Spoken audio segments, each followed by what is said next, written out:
Kan udah ada peribahasanya. Mulutmu harimaumu. Udah dikasih tahu sama salah satu brand rokok gede, kokoh.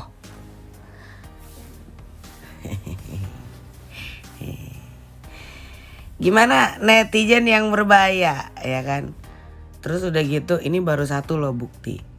Kemarin waktu ada di podcastnya Dr. Richard, ya kan, Bang Otto ditanya, itu Om Edi punya video tuh. Bang Otto udah lihat belum? Kata Bang Otto belum. Lah kok bisa? Kata Dr. Richard. Bang Otto bilang, nah itulah ajaibnya. Lo tahu orang kayak Bang Otto itu pasti tangan kanannya ada di mana-mana, Bre. Dan Bang Otto itu juga pasti punya bukti ini.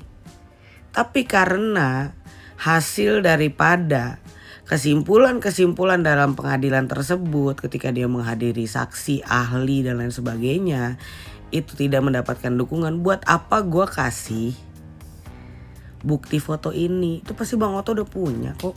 Karena Bang Otto terakhir kali pada saat membahas masalah video, itu kan Bang Otto bilang bahwa tunggu aja tanggal mainnya. Gitu. Aduh, Tuhanku. Kamarudin Simanjuntak ragu Jessica Wongso bersalah. Prof Edi tak perlu ada saksi mata. Sebelum kita mulai, silakan klik tombol subscribe terlebih dahulu agar tidak ketinggalan info menarik lainnya. Kasus kopi sianida yang melibatkan Jessica Wongso masih terus jadi perbincangan publik. Tak sedikit yang merasa ragu bahwa Jessica Wongso benar-benar bersalah dalam kasus yang menewaskan Mirna Salihin tahun 2016 silam. Keraguan itu salah satunya diungkap oleh pengacara kondang yang berhasil penjarakan Verdi Sambo dalam kasus pembunuhan Brigadir Yosua Huta Barat. Pengacara kondang itu adalah Kamarudin Simanjuntak. Dikutip dari YouTube Intense Investigasi pada Senin, Kamarudin Simanjuntak mengungkap keraguannya bahwa Jessica Wongso bersalah. Kamarudin Simanjuntak menilai bahwa tidak ada saksi yang melihat bahwa Jessica Wongso benar-benar membunuh Mirna Salihin pada saat itu. Saya masih curiga dengan keputusan itu. Karena pertama tidak ada saksi yang melihat bahwa Jessica memasukkan sianida, ujar Kamarudin. Namun, Wakil Menteri Hukum dan HAM, Prof Edi, memiliki pandangan berbeda dengan Kamarudin Simanjuntak dalam kasus Jessica Wongso ini. Dikutip dari YouTube TV Once pada Rabu, 18 Oktober 2023, Prof Edi justru mengatakan bahwa tak perlu ada saksi mata dalam perkara pidana termasuk dalam kasus Jessica Wongso. Di dalam hukum pidana itu tidak ada hierarki alat bukti. Itu mengapa penyebutan pasal 184 KUHP bunyinya ABCDE bukan 1, 2, 3, 4. Dan tak perlu ada saksi mata ya, lihat ujar Prof Edi. Ada 7 jenis alat bukti. 7 jenis alat bukti yaitu namanya direct evidence, bukti langsung yang sering disebut dengan saksi mata. Itu kan hanya 1/7 dan memang itu tidak perlu, tambahnya. Prof Edi menjelaskan bahwa baik pada perkara Jessica Wongso maupun perkara pidana lainnya, hakim akan memutuskan berdasarkan keyakinan. Dalam perkara pidana dimanapun yang dipegang itu adalah keyakinan dan tidak ada hierarki alat bukti, ujar Prof Edi.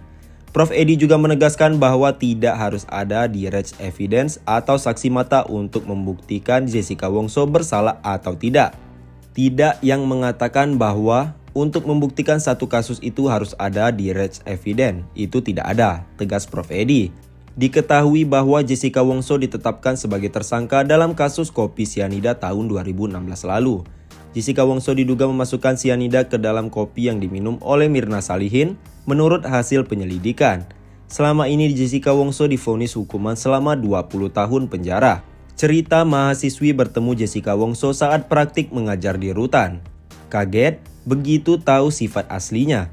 Baru-baru ini muncul sebuah video TikTok lewat akun @ditayu soal aktivitas Jessica saat berada di dalam lapas. Akun itu diketahui milik seorang mahasiswi bernama Ardita Febriani Sili. Dalam unggahan pada Senin 9 Oktober 2023, Ia menceritakan tentang pengalaman dirinya saat melakukan praktik mengajar warga binaan di rutan Pondok Bambu. Dalam unggahan tersebut, ia mengaku sempat kaget saat tahu kepribadian asli Jessica. Ia mengatakan bahwa Jessica ternyata orang yang ramah, sangat berbeda dengan anggapan selama ini bahwa Jessica adalah pembunuh berdarah dingin dan punya masalah psikologis, bahkan disebut psikopat. Aku bersama teman-temanku melihat nyata betapa baik dan ramahnya seorang Kak Jessica. Selain ramah, dia juga nggak pelit. Ketika mamanya berkunjung pasti bawa makanan, dan dia selalu tawarkan dan bagi makanannya ke kami. Tulisnya dalam unggahan tersebut. Saat melangsungkan penugasan praktiknya, ia juga menyebutkan bahwa terdapat beberapa program pelatihan untuk para penghuni lapas. Deddy Corbuzier kehabisan kata-kata. Ini alasan Otto Hasibuan tak menyerah dengan kasus Jessica Wongso. Kemunculan film Netflix High School Jessica Wongso kembali membuat publik penasaran dengan kasus 7 tahun silam. Baru-baru ini, podcast Deddy Corbuzier dengan Otto Hasibuan yang menjadi pengacara Jessica Wongso dalam kasus kopi sianida menjadi sorotan publik. Melalui podcast bersama Deddy Corbuzier, pengacara Jessica Wongso, Otto Hasibuan, menyebut bahwa dirinya berencana untuk membuka lagi kasus kopi sianida yang terjadi pada tahun 2016 silam.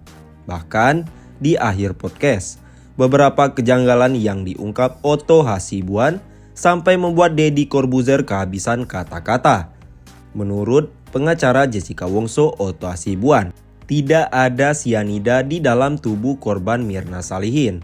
Menurut 3 saksi ahli kami, sianida ini tidak terbukti ada di dalam tubuh Mirna, kata Otto Hasibuan dalam keterangannya di YouTube Deddy Corbuzier. Di sisi lain, ada hal yang membuatnya heran, di mana semua orang hanya fokus mempermasalahkan sianida yang ada di dalam gelas yang Mirna pakai saat kejadian, namun melupakan sianida yang ada di dalam tubuh korban. Bicara di podcast bersama Dr. Richard Lee, Otto Hasibuan menjawab rasa penasaran banyak orang.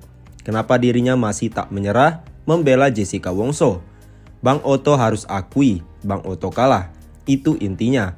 Di pengadilan pertama kalah, Jessica secara sah dan meyakinkan dihukum 20 tahun penjara.